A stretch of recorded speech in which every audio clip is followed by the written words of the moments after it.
اعوذ باللہ من الشیطان الرجیم بسم اللہ الرحمن الرحیم الحمد للہ رب العالمین الرحمن الرحیم مالک یوم الدین۔ شروع اللہ کا نام لے کر جو بڑا مہربان نہایت رحم والا ہے۔ سب طرح کی تعریف اللہ ہی کے لیے ہے جو تمام مخلوقات کا پروردگار ہے، بڑا مہربان نہایت رحم والا، انصاف کے دن کا حاکم۔ ایاک نعبد و ایاک نستعین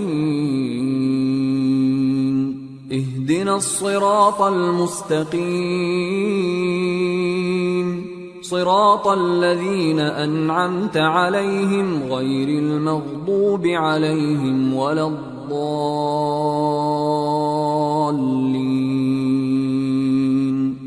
اے پروردگار، ہم تیری ہی عبادت کرتے ہیں اور تجھی سے مدد مانگتے ہیں، ہم کو سیدھے رستے چلا، ان لوگوں کے رستے جن پر تو اپنا فضل و کرم کرتا رہا، نہ ان کے جن پر غصے ہوتا رہا، اور نہ گمراہوں کے۔ آمین۔ سورۃ البقرہ۔ اور بعض لوگ ایسے ہیں جو کہتے ہیں کہ ہم اللہ پر اور روز آخر پر ایمان رکھتے ہیں، حالانکہ وہ ایمان نہیں رکھتے۔ یہ اپنے خیال میں اللہ کو اور مومنوں کو دھوکہ دیتے ہیں، مگر حقیقت میں اپنے سوا کسی کو دھوکہ نہیں دیتے اور اس سے بے خبر ہیں۔ ان کے دلوں میں کفر کا مرض تھا، اللہ نے ان کا مرض اور زیادہ کر دیا، اور ان کے جھوٹ بولنے کے سبب ان کو دکھ دینے والا عذاب ہوگا۔ جب ان سے کہا جاتا ہے کہ زمین میں فساد نہ ڈالو تو کہتے ہیں کہ ہم تو اصلاح کرنے والے ہیں۔ دیکھو یہ بلا شبہ مفسد ہیں، لیکن خبر نہیں رکھتے۔ ملاؤ اور سچی بات کو جان بوجھ کر نہ چھپاؤ، اور نماز پڑھا کرو اور زکوٰۃ دیا کرو، اور اللہ کے آگے جھکنے والوں کے ساتھ جھکا کرو۔ یہ کیا عقل کی بات ہے کہ تم لوگوں کو نیکی کرنے کو کہتے ہو اور اپنے تئیں فراموش کیے دیتے ہو، حالانکہ تم اللہ کی کتاب بھی پڑھتے ہو؟ کیا تم سمجھتے نہیں؟ اور رنج و تکلیف میں صبر اور نماز سے مدد لیا کرو، اور بے شک نماز گراں ہے، مگر ان لوگوں پر گراں نہیں جو عجز کرنے والے ہیں، جو یقین کیے ہوئے ہیں کہ وہ اپنے پروردگار سے ملنے والے جو میں نے تم پر کیے تھے، اور یہ کہ میں نے تم کو جہان کے لوگوں پر فضیلت بخشی تھی۔ اور اس دن سے ڈرو جب کوئی کسی کے کچھ بھی کام نہ آئے، اور نہ کسی کی سفارش منظور کی جائے، اور نہ کسی سے کسی طرح کا بدلہ قبول کیا جائے، اور نہ لوگ کسی اور طرح مدد حاصل کر سکیں۔ اور جب ہم نے تم سے عہد لیا کہ آپس میں کچھ تو خون نہ کرنا، اور اپنوں کو ان کے وطن سے نہ نکالنا، تو تم نے اقرار کر لیا، اور تم اس بات کو مانتے بھی ہو۔ پھر تم وہی ہو کہ اپنوں کو قتل بھی کر دیتے ہو، اور اپنے میں سے بعض لوگوں پر گناہ اور ظلم سے چڑھائی کر کے انہیں وطن سے نکال بھی دیتے ہو، اور اگر وہ تمہارے پاس قید ہو کر آئیں تو بدلہ دے کر ان کو چھڑا بھی لیتے ہو، حالانکہ ان کا نکال دینا ہی تم پر حرام تھا۔ یہ کیا بات ہے کہ تم کتاب اللہ کے بعض احکام کو تو مانتے ہو اور بعض سے انکار کیے دیتے ہو؟ تو جو تم میں سے ایسی حرکت کریں ان کی سزا اس کے سوا اور کیا ہو سکتی ہے کہ دنیا کی زندگی میں تو رسوائی ہو، اور قیامت کے دن سخت سے سخت عذاب میں ڈال دیے جائیں۔ اور جو کام تم کرتے ہو اللہ ان سے غافل نہیں۔ یہ وہ لوگ ہیں جنہوں نے آخرت کے بدلے دنیا کی زندگی خریدی، سو نہ تو ان سے عذاب ہی ہلکا کیا جائے گا اور نہ ان کو اور طرح کی مدد ملے گی، اور وہی کرتے ہیں جو بد کردار ہیں۔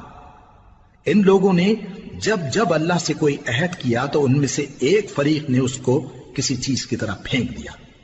حقیقت یہ ہے کہ ان میں اکثر بے ایمان ہیں، اور جب ان کے پاس اللہ کی طرف سے پیغمبر آخر الزماں صلی اللہ علیہ وآلہ وسلم آئے اور وہ ان کی آسمانی کتاب کی تصدیق بھی کرتے ہیں، تو جن لوگوں کو کتاب دی گئی تھی ان میں سے ایک جماعت نے اللہ کی کتاب کو پیٹ پیچھے پھینک دیا، گویا وہ جانتے ہی نہیں، اور ان چیزوں کے پیچھے لگ گئے جو سلیمان کے عہد سلطنت میں شیاطین پڑھا کرتے تھے۔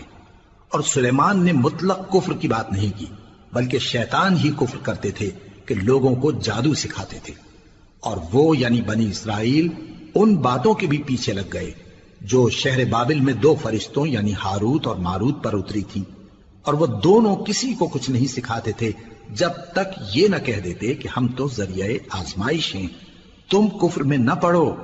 غرض لوگ ان سے وہ چیز سیکھتے جس سے میاں بیوی میں جدائی ڈال دیں، اور اللہ کے حکم کے سوا وہ اس چیز سے کسی کا کچھ بھی نہیں بگاڑ سکتے تھے، اور کچھ ایسے منتر سیکھتے جو ان کو نقصان ہی پہنچاتے اور فائدہ کچھ نہ دیتے۔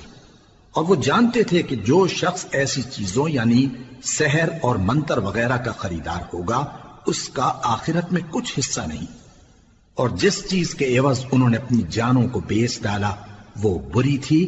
کیا اچھا ہوتا جو وہ اس بات کو جانتے، اور اگر وہ ایمان لاتے اور پرہیزگاری کرتے تو اللہ کے ہاں سے بہت اچھا صلہ۔ کہو کیا تم اللہ کے بارے میں ہم سے جھگڑتے ہو، حالانکہ وہی ہمارا اور تمہارا پروردگار ہے، اور ہم کو ہمارے اعمال کا بدلہ ملے گا اور تم کو تمہارے اعمال کا، اور ہم خاص اسی کی عبادت کرنے والے ہیں۔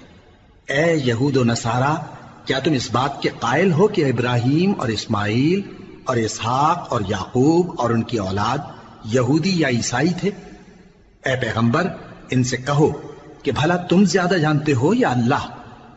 اور اس سے بڑھ کر ظالم کون جو اللہ کی شہادت کو جو اس کے پاس کتاب میں موجود ہے چھپائے؟ اور جو کچھ تم لوگ کر رہے ہو اللہ اس سے غافل نہیں۔ یہ انبیاء کی جماعت گزر چکی، ان کو وہ ملے گا جو انہوں نے کیا، اور تم کو وہ جو تم نے کیا، اور جو عمل وہ کرتے تھے ان کی پرسش تم سے نہیں ہوگی۔